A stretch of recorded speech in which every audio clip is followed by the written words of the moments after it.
ராக்கெட்ஸ்னா Deepavali rockets இல்லை, space எக்ஸ்ப்ளோரேஷனுக்கு use பண்ணுற rockets. அதை பற்றி தான் இந்த வீடியோவில் பார்க்க போகிறோம். அதோட ஹிஸ்ட்ரியை பார்க்க போகிறோம். மனுஷன் எடுத்த உடனே ராக்கெட்டை உருவாக்கிறல, அதுக்கு முன்னாடி ஒரு பெரிய ஸ்டோரியே இருக்குது. அந்த ஸ்டோரியை தான் இந்த வீடியோவில் நம்ம பார்க்க போகிறோம். ஃபர்ஸ்ட் ராக்கெட் ஏன்ஷியன் சைனாலேருந்து ஃபர்ஸ்ட் செஞ்சுரியிலிருந்து ஆரம்பிக்குது. மூங்கில் குழாயில் வெடிமருந்து வச்சு அதை ஒரு வான வேடிக்கையாக தான் முதல்ல பயன்படுத்தியிருக்கிறாங்க. அதை பார்த்த ராஜா அதோட பொட்டன்ஷியலை புரிஞ்சுக்கிட்டு அதை போரில் பயன்படுத்துறதுக்கு முடிவெடுத்தாரு. போர்க்களத்தில் அம்புகளில் வெடிமருந்து நிறைக்கப்பட்ட மூங்கில் குழாய்களை அட்டாச் பண்ணி அதை அதிக தூரம் பயணிக்கிற மாதிரி செஞ்சிருக்கிறாங்க. அது மட்டும் இல்ல, அதுல வெடிமருந்து இருக்கிறனால எதிரிகளுக்கு அதை பார்த்து ஒரு அச்சம் உருவாயிருக்குது. மங்கோலியர்களுக்கும் சீனர்களுக்கும் நடந்த வார்ல சீனர்கள் மங்கோலியர்களுக்கு எதிராக இந்த யுத்தியை பயன்படுத்தி இருக்கிறாங்க. சீனர்கள்ட்ட இருந்து தப்பிச்சு வந்த மங்கோலிய வீரர்களோட ஆவணங்கள்ல இதை நம்மளால பார்க்க முடியுது. 17வது நூற்றாண்டுல நியூட்டனோட லா பப்ளிஷ் ஆகுது. அதுலயும் அதோட third law, for every action there is an equal and opposite reaction. அந்த லா ராக்கெட் எப்படி ஃபங்க்ஷன் ஆகுது அப்படிங்கிற தெளிவை கொடுத்தது.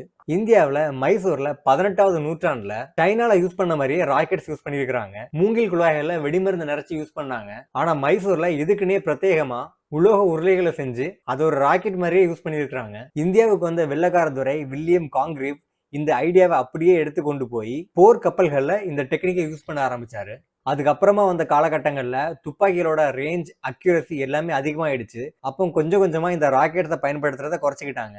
1816 வில்லியம் லிட்ச் அப்படிங்கிற ஒரு ஆஸ்ட்ரோனமர் இந்த ராக்கெட்ஸுக்கு புதுவிதமா ஒரு யூசேஜ் அவர் கண்டுபிடிச்சாரு. அவர் எழுதின God's glory in the heaven அப்படிங்கிற புத்தகத்துல பூமியிலிருந்து எஸ்கேப் ஆகி வெளியில போய் வேற ஒரு வியூல இந்த உலகத்தை பார்க்கணும் அப்படின்னு சொல்லி மென்ஷன் பண்ணியிருந்தாரு. ஆனா அப்படி பண்ணணும் அப்படின்னா எந்த வெஹிக்கிள்ல போலாம் அப்படின்னு சொல்லி வந்த கேள்விக்கு அவருக்கு வந்த முதல் விடையே இந்த ராக்கெட் தான். ராக்கெட்டோட ஒர்க்கிங் பிரின்சிபிள் இதுக்கு சூட்டபிளா இருக்குன்னு சொல்லிட்டு அவர் நினைச்சாரு. அந்த காலகட்டத்தில் ராக்கெட் அப்படிங்கிறது ஒரு டிராவல் பண்ணக்கூடிய மீடியம் கிடையாது, அது ஒரு மீடியம் ரேஞ்ச் வெப்பன். ஆனா அதோட ஒர்க்கிங் பிரின்சிபிள் பூமியில இருந்து விண்வெளிக்கு நம்மளை அழைச்சிட்டு போகும் அப்படின்னு சொல்லிட்டு அவர் நம்பினாரு. அதே காலகட்டத்தில் ஜூலி வெரைன் அப்படிங்கிற ஒரு writer from the earth to the moon அப்படிங்கிற ஒரு புத்தகத்தை எழுதினாரு. அந்த புத்தகத்துல மனிதர்கள் எப்படி நிலாக்கு போவாங்க, அவங்க ராக்கெட்டை யூஸ் பண்ணுவாங்க, அவங்க எந்த இடத்துல இருந்து ராக்கெட்டை லான்ச் பண்ணுவாங்க, அதுக்கு எவ்வளவு செலவாகும், அப்படி பல விஷயங்கள் அந்த புத்தகத்துல எழுதினாரு. இதுல ஆச்சரியமான விஷயம் என்ன அப்படின்னா, அப்போலோ மிஷன் இவர் என்ன கணிச்சாரோ அந்த மாதிரியே தான் நடந்தது. அந்த காலகட்டத்திலே சயின்டிஸ்ட், மேத்தமெட்டிஷியன் எல்லாருமே ராக்கெட் ஈக்குவேஷன், தியரிட்டிக்கலா ராக்கெட் எப்படிலாம் இருக்குன்னு சொல்லிட்டு பிளான்ஸ் எல்லாம் பண்ண ஆரம்பிச்சிட்டாங்க. இதுல முக்கியமான ஆட்களை சொல்லணும் அப்படின்னா கான்ஸ்டன்டின், ஹஜ்ஜி வீல்ஸ், ராபர்ட் குடார்ட். இதுல முக்கியமா சொல்ல போனா குடார்ட் தான் ஃபர்ஸ்ட் லிக்விட் ஃபியூல் வச்சு ராக்கெட்டை லான்ச் பண்ணது. அது மட்டும் இல்ல, அவர்கிட்ட 214க்கு மேல பேட்டர்ன்ஸ் மட்டுமே இருக்குது. அது மட்டும் இல்ல, ஒரு சில முக்கியமான ஐடியாஸையும் இவர் ப்ரொபோஸ் பண்ணாரு. ராக்கெட்ல சாலிட் ஃபியூலுக்கு பதிலா லிக்விட் ஃபியூலை பயன்படுத்துறது. 2 ஸ்டேஜ் ராக்கெட். லிக்விட் ஃபியூலை ஏன் இவர் ப்ரிஃபர் பண்ணார் அப்படின்னா, சாலிட் ஃபியூலை கட்டுப்படுத்துறது கஷ்டம், அது அன்ஈவனா பர்ன் ஆகும். 2 ஸ்டேஜ் ஆஃப் ராக்கெட் அப்படிங்கிறது 2 ஸ்டேஜா ராக்கெட்டை புஷ் பண்ணி ஸ்பேஸுக்கு தள்ளுறது. இந்த டெக்னிக்கை இப்போ வரை நம்ம யூஸ் பண்ணிட்டு தான் இருக்கிறோம். ஃபர்ஸ்ட் ஸ்டேஜ்ல பூஸ்டர்ஸ் ராக்கெட்டை ஒரு குறிப்பிட்ட அளவு மேல கொண்டு போய் ராக்கெட்டை சேர்த்துடும். அங்க இருந்து பூஸ்டர்ஸ் தனியா கலந்து வந்துடும். அதுக்கப்புறம் ராக்கெட் அதோட மெயின் இன்ஜின் ஆன் பண்ணி அதோட பயணத்தை ஆரம்பிக்கும். 1920 காலகட்டத்தில் குடார்ட் திரும்பவும் ஃபேமஸ் ஆகிறாரு. ஆனா இந்த தடவை அவரோட கண்டுபிடிப்புக்காக இல்ல, அவரை கேலி கிண்டல் பண்ணாங்க.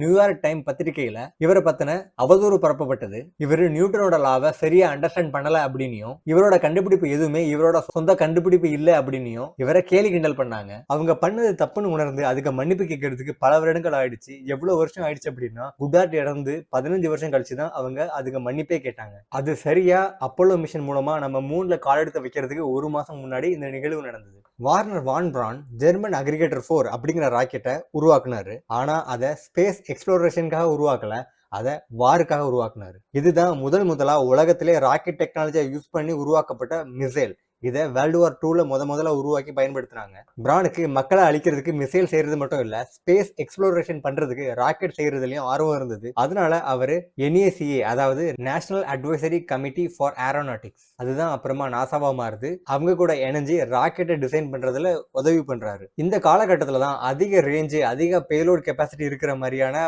மிசைல்ஸை நிறைய உருவாக்க ஆரம்பிச்சாங்க. அது ராக்கெட் தொழில்நுட்பம் வளர்றதுக்கும் ரொம்ப உதவிகரமா இருந்தது. 1957 அக்டோபர் 4 அன்னைக்கு முதலா ரஷ்யா R7 அப்படிங்கிற ராக்கெட்டை பயன்படுத்தி முதலா ஸ்புட்னிக் 1 அப்படிங்கிற செயற்கைக்கோளை பூமியை சுத்தி ஆர்பிட் பண்ண வச்சாங்க. அதுல இருந்து 1 மாசம் கழிச்சு லைக்கா அப்படிங்கிற நாயை ராக்கெட்ல ஸ்பேஸ் அனுப்பி வச்சாங்க. இதை அமெரிக்காவால தாங்கவே முடியல. ஏன் அப்படின்னா, அது வேர்ல்டு வார் 2 நடந்துட்டு இருந்த காலம். அந்த காலத்துல அமெரிக்காவும் ரஷ்யாவும் எதிரெதிர் நாடுகள். எப்படியாவது ரஷ்யாவுக்கு முன்னாடி ஸ்பேஸ்ல ஆதிக்கம் செலுத்தணும்னு சொல்லிட்டு ரொம்ப மும்முரமா இறங்குனாங்க. வேர்ல்டு வார் 2க்கு அப்புறமா ரஷ்யாவுக்கும் அமெரிக்காவுக்கும் இன்னொரு பெரிய வார் வந்தது. அதுதான் ஸ்பேஸ் வார். யார் முதல்ல ஸ்பேஸ்ல ஆதிக்கம் செலுத்துறாங்க அப்படிங்கறத அந்த வார். முதல்ல யாரு நிலாவுக்கு போய் கொடியை நாட்டுறாங்க அப்படிங்கிறது பெரிய போட்டியாவே இருந்தது. நமக்கு ஏற்கனவே ரிசல்ட் தெரியும். முதல்ல நிலாவுக்கு மனுஷங்களை அனுப்பி அங்க போய் அமெரிக்க கொடியை நாட்டிட்டு வந்துட்டாங்க. அமெரிக்கா தான் இந்த ஸ்பேஸ் ரேஸ்ல ஜெயிச்சது. அதுக்கப்புறமா சோவியத் யூனியன் ரஷ்யா ஸ்பேஸ் ப்ரோக்ராமுக்கு ஒதுக்குற ஃபண்டிங்கை கொஞ்சம் கொஞ்சமா குறைச்சிடுச்சு. அமெரிக்கா இந்த வார்ல ஜெயிக்கிறதுக்கு முதல் முக்கிய காரணமா இருந்தது அவங்க உருவாக்கின ஸ்பேஸ் ஷட்டில் தான். அந்த ஸ்பேஸ் ஷட்டிலுக்கு அவங்க வச்ச பேரு என்டர்பிரைஸ். இது பூமியில இருந்து ஆஸ்ட்ரோநாட்டை விண்வெளிக்கு அழைச்சிட்டு போறதுக்கும் அங்கிருந்து ஆஸ்ட்ரோநாட்டை திருப்பி பூமிக்கு பத்திரமா கொண்டு வரதுக்கும் ரொம்ப உதவிகரமா இருந்தது. 1986ல சேலஞ்சர் டிசாஸ்டர் நடக்குது. அந்த டிசாஸ்டர்ல கொஞ்சம் ஆஸ்ட்ரோநாட்டை அவங்க இழக்கிறாங்க. அதுக்கப்புறமா அவங்களோட ஸ்பேஸ் ஷட்டில் டிசைன்ல பல மாற்றங்களை கொண்டு வராங்க. அதுக்கப்புறமா நம்ம எல்லாருக்குமே தெரிஞ்ச 2003 நடந்த கொலம்பியா டிசாஸ்டர் நடக்குது. அந்த நிகழ்வுல தான் இந்தியாவை சேர்ந்த கல்பனா சாவ்லாவையும் நம்ம இழந்தோம். ரஷ்யாவும் அமெரிக்காவும் தான் இந்த ஸ்பேஸ் வார்ல இருந்தாங்களான்னு கேட்டீங்க அப்படின்னா இன்னொருத்தரும் இருந்தாங்க. முதல்ல பேம்பு ஸ்டிக் வச்சு உருவாக்குனாங்களே அவங்களே தான். சைனாவும் இந்த ஸ்பேஸ் வார்ல இருக்கதான் செஞ்சாங்க. ஆனா பெரும்பங்கு ஆற்றல. சைனாக்கும் ஸ்பேஸ் ப்ரோக்ராம் தனியா இருக்குது. இன்னும் சொல்ல போனா அவங்களுக்குன்னு தனியா ஒரு ஸ்பேஸ் ஸ்டேஷனே இருக்குது. அமெரிக்கா ரஷ்யாவுக்கு அப்புறமா மனிதர்களை விண்வெளிக்கு அனுப்புற அளவுக்கு ஸ்பேஸ் ப்ரோக்ராம் வச்சிருக்கிற ஒரு நாடுன்னு கேட்டீங்க அப்படின்னா அது சைனா தான். இந்த 3 நாடை தவிர இதுவரை எந்த நாடுமே ஸ்பேஸுக்கு மனிதர்களை அனுப்பினது கிடையாது. சைனா அவங்களோட ஸ்பேஸ் ப்ரோக்ராம்ல ரொம்ப ரகசியமா இருக்கிறாங்க. என்ன பண்ண போறாங்க, என்ன பிளான் வச்சிருக்காங்கன்னு சொல்லிட்டு யாருக்குமே அவ்வளவு தெளிவா தெரியறது இல்ல. அது மட்டும் இல்ல, சைனா நிறைய நாடுகள்ட்ட இருந்து நிறைய வார்னிங்கும் வாங்கியிருக்காங்க. ஏன்னா இவங்களோட ராக்கெட்ல இருந்து விழுற பாகங்கள் கடல்ல விழாம மக்கள் வாழ்ற பகுதியில நிறைய விழுந்திருக்குது. அதெல்லாம் விடுங்க. மனிதனை அடுத்த லெவலுக்கு ஸ்பேஸ் ப்ரோக்ராமுக்கு கொண்டு போனது நம்ம இலான் மஸ்கோட ஸ்பேஸ் எக்ஸ் நிறுவனம் தான். அவங்களோட ஹிஸ்டரியை பத்தி நம்ம அடுத்த வீடியோல பார்ப்போம். இதே மாதிரி இன்ட்ரெஸ்டிங்கான கண்டென்ட் நம்ம சேனல்ல நிறைய வந்துகிட்டே இருக்குது. மறக்காம நம்ம சேனலை ஃபாலோ பண்ணிக்கோங்க.